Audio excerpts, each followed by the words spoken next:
that she should be. And I'm sure that she's going to get into that at least briefly in this interview. But at this time, I just want to thank you for doing this interview with us right now, Ms. Hughes. Thank you so much for having me. I'm very glad to be here with you today. And just to give you a brief overview of who we're speaking to here, this is the individual that used to be the senior counselor at the World Bank, 20-odd years in at the World Bank. But I'm not going to say any more. I want her to tell you all about her background. Go ahead, Ms. Hughes. Well, I'm called the World Bank whistleblower, but there's actually a whole team of us. One of us is from Scotland. That's Elaine Colville. And the two of us teamed up and got statements up in the website of the UK Parliament. The last statement that we got up was in July. And there, Elaine answered the question whether the UK Parliament was protecting the public in the UK and was answering complaints of its people by saying absolutely not. She had spent about 3 or 4 years complaining to the Ombudsman, the Prime Minister. She just exposed the whole government in the United Kingdom. Wow. Now, I had met with the UK Serious Fraud Office in 2010, and after that, the Serious Fraud Office called up the Securities and Exchange Commission, which stonewalled. So I told the UK Parliament that the Serious Fraud Office had not followed up properly, and then I answered another question that the UK Parliament asked. They wanted to know whether they should privatize things. And I said no, because there was a terrible cover-up of fraud and corruption in the very center of the financial system, and that this was going to land the whole world in a ditch, in a currency war, if the UK Parliament didn't do something about it. I said, I told the UK Parliament about this twice already, and they are just simply sitting on their hands. So no, the UK Parliament does not have a good complaint process because we are running out of time. Wow. And so that's, that's part of the way the World Bank whistleblowers work. The World Bank is one of the group called the Bretton Woods institutions. There's the International Monetary Fund right across the street from the World Bank. These two organizations were created in 1944 by 44 countries. Right now, they're 188 countries. Right. And when this corruption hit, and by the way, I did just what a lawyer is supposed to do inside one of these organizations. The World Bank issues bonds on the capital markets, $180 billion worth of bonds. So all of the governments of the world are responsible for cleaning up the corruption. Now, if I can just stop you for 1 minute, that's the whole reason why you're not with the World Bank anymore, because you were doing your job as a lawyer and you were speaking out about the corruption that you saw taking place within that institution. Can you talk a little bit about your run-ins with the individuals over there as you were trying to do your job? Yes, I certainly can. And let me tell you that there are people who have been helping all along, and the number of people that have been helping has grown by leaps and bounds, because one of the things that the World Bank is it's a knowledge bank. And there was a very accurate modeling tool that was actually developed in the Department of Defense. And Jacek Kugler is a political scientist who came to the World Bank, and I was very curious about what he had to show to the rest of the world. Right. And so I took him with me to Ghana, and then I asked him if he would give me a freebie and model rule of law. And that was in 2004. And this model is very, very accurate. It's got a track record that if there's ever a dispute between the intelligence analysts and the model wins hands down every time. So I modeled rule of law, and it was just inside the World Bank. But guess what? The World Bank is kind of like a microcosm. It's a reflection of the whole world politics inside one organization. It's like a co-op, but the countries don't just have one country, one vote. The votes are weighted. The United States is the most powerful country. It has a 16% vote, and then the other countries have smaller shares. But so when I was modeling rule of law at the World Bank, I was actually also modeling rule of law inside the whole world. I hadn't understood that. I thought the corruption that I was reporting was just a problem internal to the organization. I thought it could be solved. But then when the U.S. Congress asked the World Bank to solve the problem, and then they fired me, I realized that there was a bigger problem behind that corruption inside the World Bank. And I'll cut right to the end of where the problem is, Okay. Because it's been kind of like going up in an elevator. You think you've solved the problem, and then it turns out there's corruption behind that corruption. Behind the veil, per se. Yeah, it's like peeling an onion to get to the inside to see where all this corruption is coming from. And where did you find the paper trail led to? Well, it's also the money trail. You know how they say follow the money? The money trail, that's right. Yes. So there's the best university in Europe is called the Federal Institute of Technology. It's in Zurich, Switzerland. That's correct, okay. Yeah, and there are 3 mathematicians who took accurate data on who owns the world's companies. There's 43,000 of the transnational corporations who have shares traded on the capital markets. Right. And they found out that there was a secret super entity, mostly bankers. So you've got Goldman Sachs, you've got Citibank, you've got Bank of America, you've got, Deutsche Bank. But it turns out that these banks are actually all one bank. Wow. Yeah. And they're the group that owns the U.S. Federal Reserve System. And they also have seized control of 60% of the annual earnings on the capital markets and 40% of the value of these companies. But they didn't do it by investing a lot of money.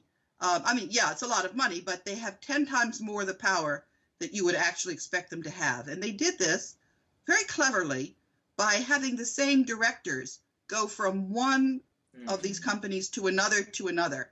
And to answer your first question, they also control all of the media. They control the television programs, they control the press, they control the movies. And so you're being brainwashed every single day of your life.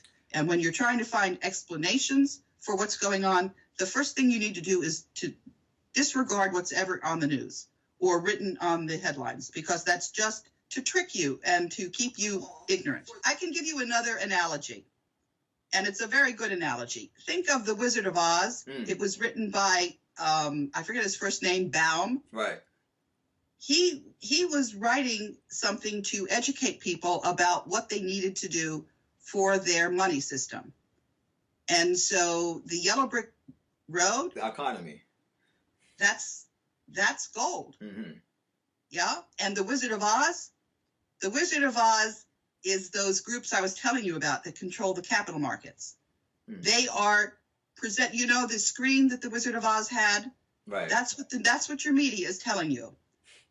And the dog Toto that pulls the curtain aside, that's me and the rest of the World Bank whistleblowers. And the world is now looking to see what the Wizard of Oz has in store for them. So let me ask you a question, because recently it just came out into the news that several billionaires in the United States of America, like John Paulson, Warren Buffett, Soros, they're beginning to take all their money out of U.S. stocks. I think Buffett just got rid of about 19 million shares of Johnson & Johnson, and then you have Soros that's gotten rid of almost all of his bank stocks, including in JP Morgan, Chase, Citigroup, and Goldman Sachs, which you just made mention of a minute ago. Is there something that they know that we should know? Yes and no. They've got a playbook, and they think that they're going to make the markets crash. They think that the U.S. dollar is going to become worthless. They've got a whole scenario worked out. Is that the direction that this super entity is trying to move our economy in right now? Are they trying to crash the U.S. dollar?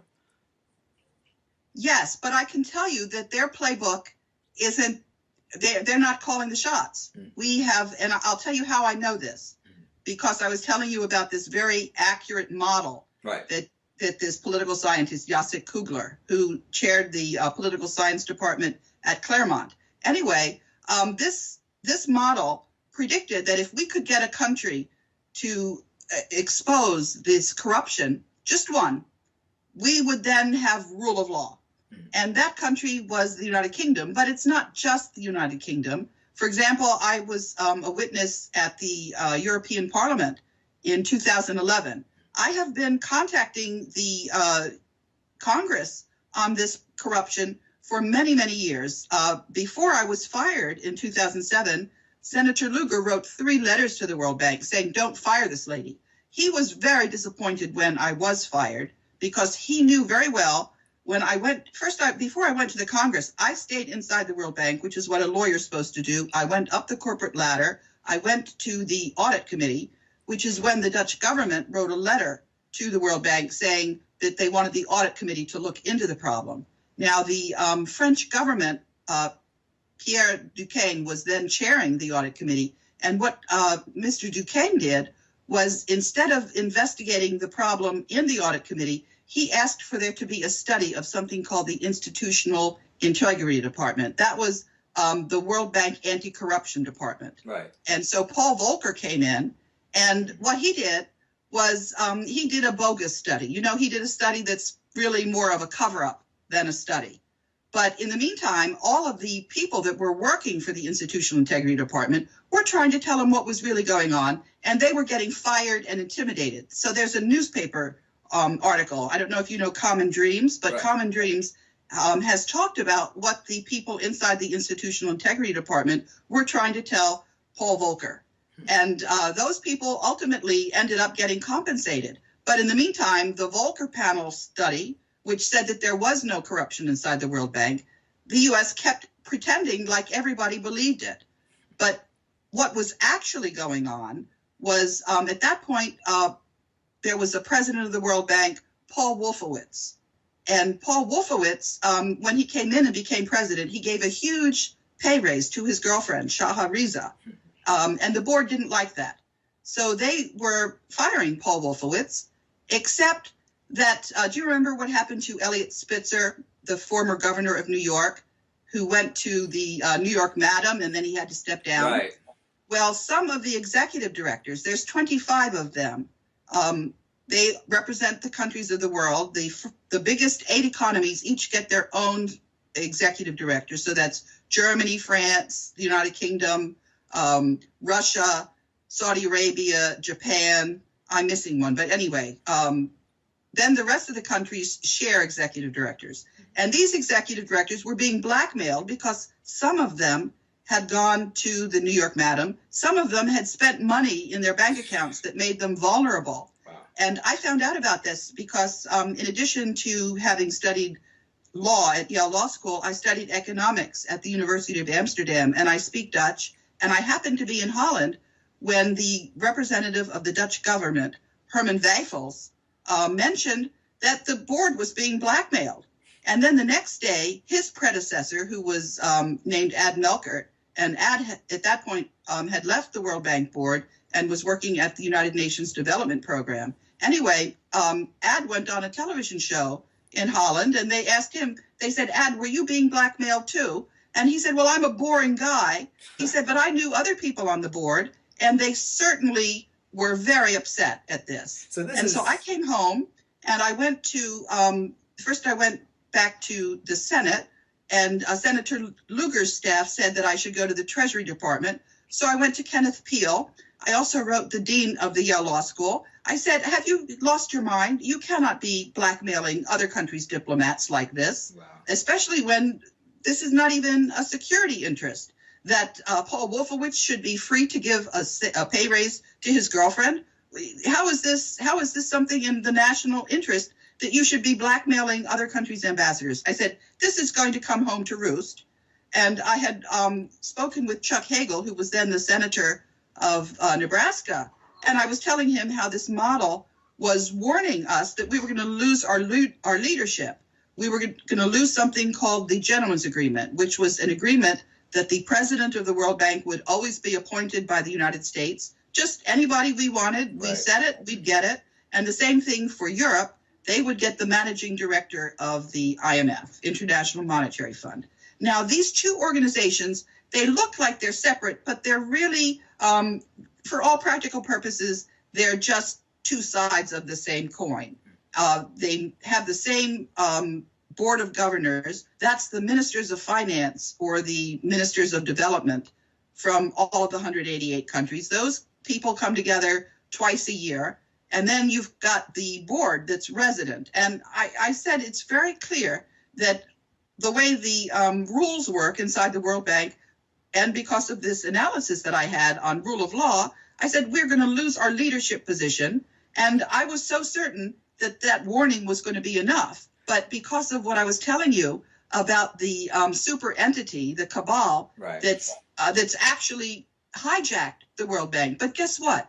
It hijacked the United States government. It hijacked a lot of other countries' governments. But and that's what's actually happened. Multi-level corruption that you were looking at. So while you were in the World Bank and you're seeing this multi-level corruption going on, did anybody offer you a hand in the Ponzi scheme?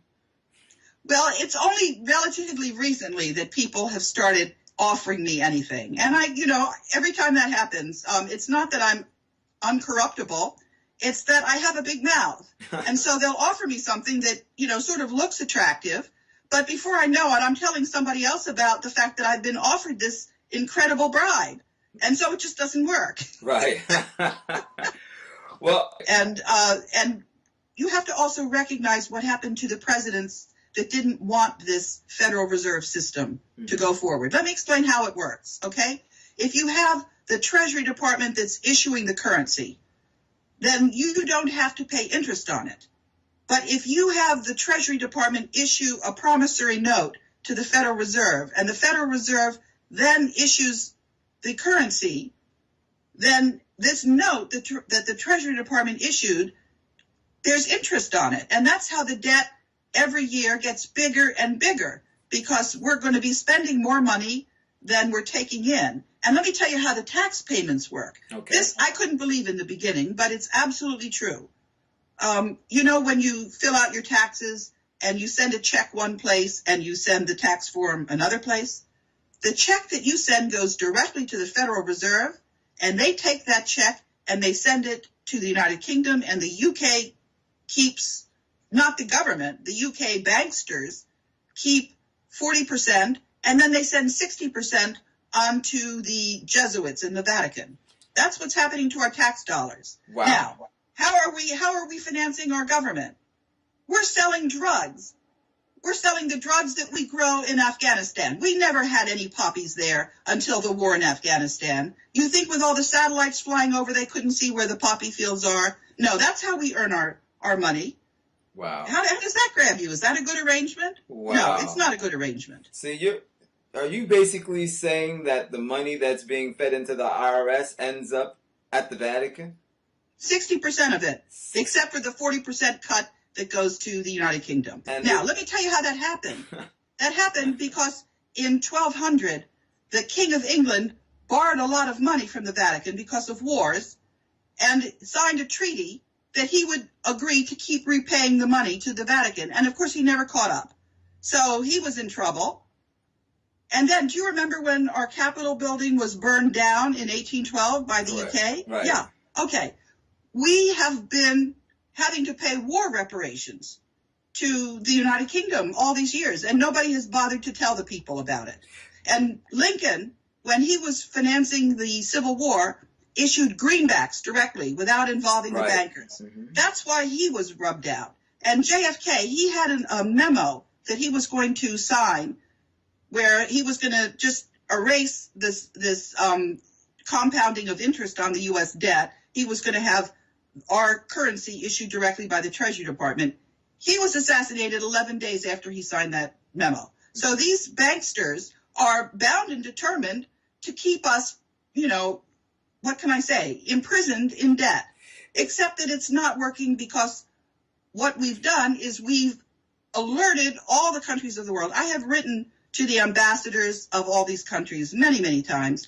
I've written to, in Washington and in New York, I wrote them a letter a couple of months ago where I was telling them about the fact that their ambassadors were all being blackmailed when they tried to fire Paul Wolfowitz. So the whole world is laughing at the fact that the American public is totally in the dark and duped by their media that refuse to tell them what's really happening. Now, I certainly want you to elaborate a little bit more on a specific point that you just made, and I took you back to it a second ago, and that's the fact that our tax dollars, you're saying 60% of our tax dollars get cut to the Vatican and the Jesuits. And I think for a lot of people out there, that's a pretty astounding, revelation, because, you think of the Jesuits. We have Pope Francis now, whom our president praises, and he's the very first Jesuit pope. And some people, when they think of the Jesuits, they think of an order of meek and humble men and all of these things. Why would the Vatican and the Jesuits be, caught up in such a stink like this? What in your perception, and what is their worldview? Are they a bunch of megalomaniacs? Are they just trying to amass a stupendous amount of wealth? What do you perceive in this whole situation for the Jesuits in the Vatican?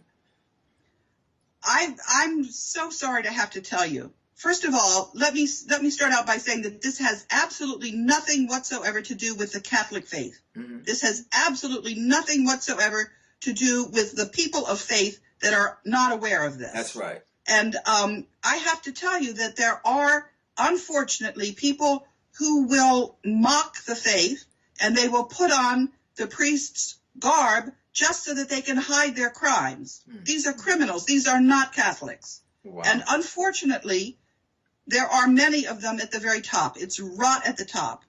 Wow. And that's the way it is, and it's been documented. And I've been working with people who have documented this. It's been going on for a very, very long time. You can read what our founding fathers had to say about the Jesuits. After Lincoln was assassinated, the Jesuits were not allowed certain things, certain privileges in the United States. And that ban on the Jesuits was lifted by Ronald Reagan, unfortunately. That's very interesting that you said that, because I do have some knowledge of this. I just wanted to hear what you had to say on the issue. But all throughout the 1600s, the Jesuits were actually put out of all of the nations in Europe, because the monarchs there realized that they were the ones responsible for fomenting these revolutions within their countries. And Ronald Reagan, interestingly, was the first one to appoint an ambassador to the Vatican for the United States of America. And we know that Pope John Paul II and Reagan worked very closely together for the bringing down of the USSR. And so, very interesting. Anyway, please proceed. Well, I think let me switch to where we're working together, what we have achieved. Right. And people are going to be surprised. But first, actually, let me tell you a little bit about what goes on with the birth certificates of your children. If you look at them, their names are all in capital letters. This is because when a baby is born and gets a Social Security number, what the bankers are doing is they're estimating the amount of taxes that child is going to generate through their lifetime as a taxpayer. And they issue a bond on the capital markets in the name of that baby. And then, this sounds improbable, but again, I'm telling you, sometimes truth is stranger than fiction. That's right. So when you're married and you go before a justice of the peace, your marriage license is also in all caps. It's as if two ships had met in the night. Maritime You're not law. really married. Maritime law. That's right. Mm-hmm. And this huge scheme has been bilking the American citizens out of their wealth, but also out of their status as citizens with a constitution. I just have to say this once again for everybody that's watching. This is Karen Hughes, the former senior counselor for the World Bank, 20 years in the World Bank. She's not some raving lunatic. This is a well-educated individual at the Ivy League school, Yale. I think we need to listen. Go ahead, my sister. Well, the United States is not the only country that has been, what can I say, put in this terrible situation. It's called state capture. Yes. But it's not hopeless. As a matter of fact, we're winning. We're taking our republic back. And the way that we are doing this is, it's just beautiful. It's more beautiful than you can ever imagine. There are people who have devoted their entire lives to going around from state to state and alerting people to this problem. And we have in our Constitution, Article 5, which says that when state legislatures ask for a constitutional convention, the Congress is required to call a constitutional convention. So by 1929, Wisconsin was the 35th state to request a constitutional convention and wrote a scathing letter when the constitutional convention was not called. By now, we now have 49 of 50 state legislatures that have called for a constitutional convention. This convention should happen yesterday, and we can take back our republic. Wow. It's all there for us. We don't have to do anything other than demand our rights. Now, what about this mega conglomerate? Are they going to just allow this to happen? Do they have their cards on the table to try to make sure that they continue to operate business as usual? Well, remember when I was talking about Toto pulling the curtain back? Right.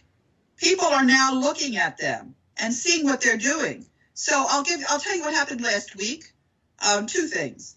One is that all of the Congress was told to get on 4 airplanes, military aircraft, and fly to Florida for the funeral of one of the members of Congress. And I've been working together with a group of people that call themselves Able Danger.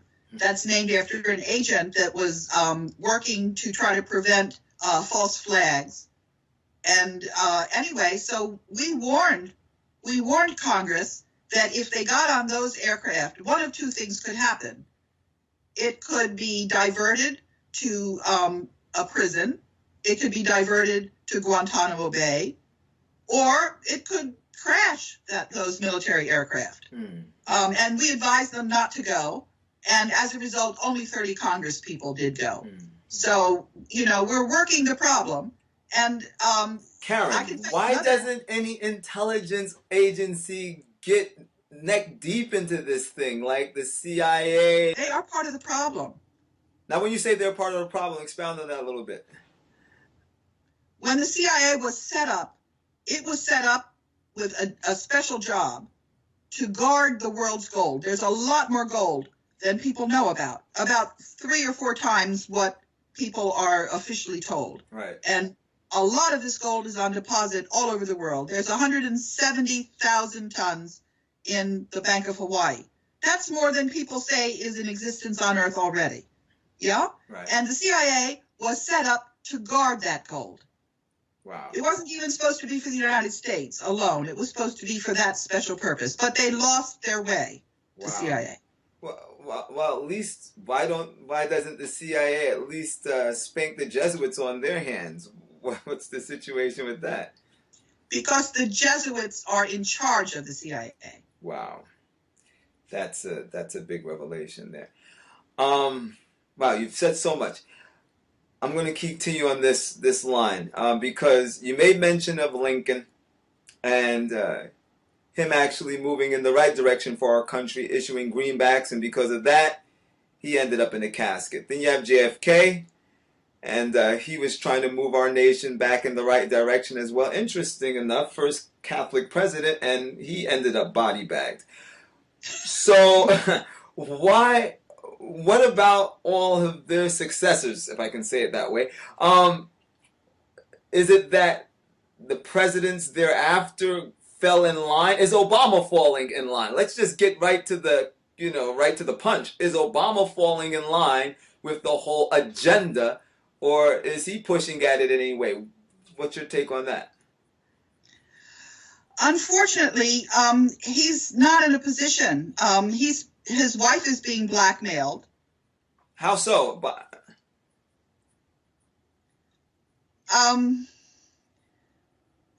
Because she has fallen for some what they call honey traps. Wow. In a hotel with 2-way mirrors. She has been compromised. I know what a honey trap is. Wow.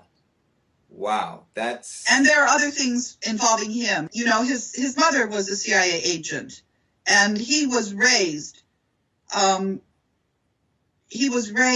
a way that made him a person who would trap people with honey traps. That was his mother's job in the CIA, to entrap people in hotels. Wow.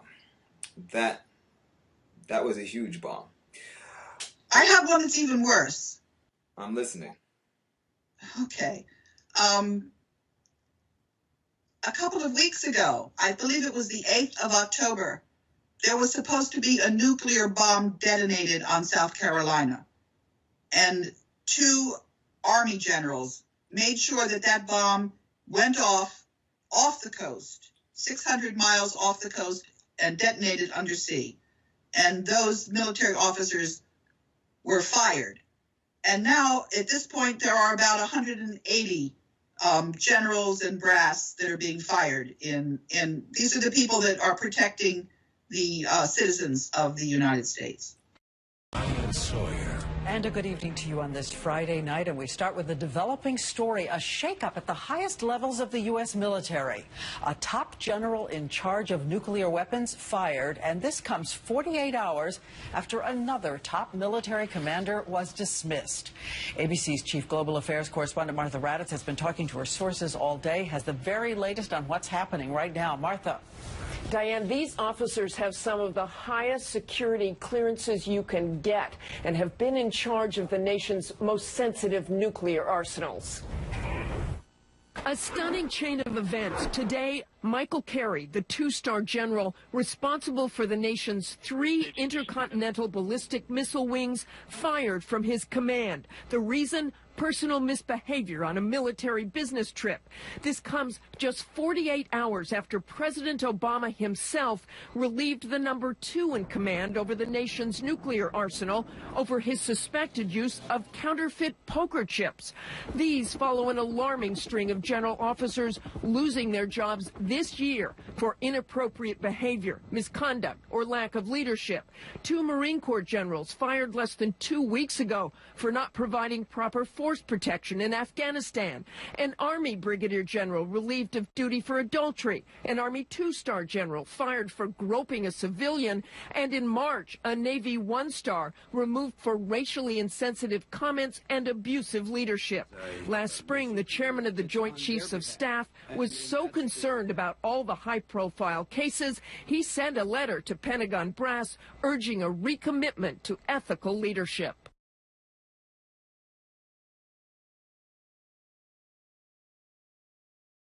And that's why they're being removed.